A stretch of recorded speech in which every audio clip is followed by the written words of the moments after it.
2013 সালের 1 August Agarpara rail লাইনের মাঝে পাওয়া যায় বছর 35-এর এক যুবকের মৃতদেহ। ট্রেনের ধাক্কায় মৃত্যু। সেই সময় তার সঙ্গে কোনো পরিচয়পত্র না থাকায় তার দেহ শনাক্ত করা যায়নি। আজকে শুরুতেই এই দুর্ঘটনার কথা কেন বললাম? প্রয়োজন আছে। এটা কি আদৌ দুর্ঘটনা ছিল? এটা দুর্ঘটনা না আত্মহত্যা সেটা জানার আগে আমি বরং আপনাদেরকে এই যুবকের ইতিহাসটা একটু বলি। ধরা যাক এই ছেলেটির নাম বিনয়। বিনয় দেখাশুনো করে বিয়ে হয়েছিল মীরার সঙ্গে।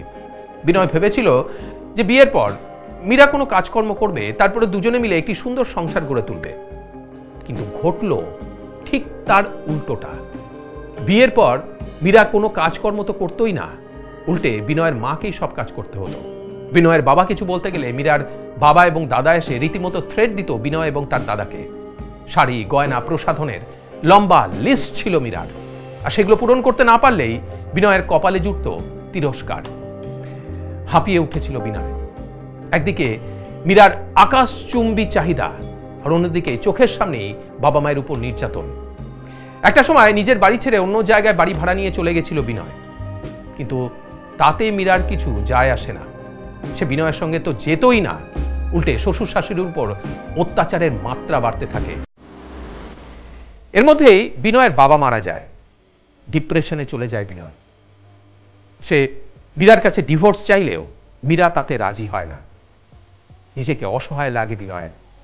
এরপরই 2013 সালের 1 আগস্ট বিনয়ের সেই দুর্ঘটনা।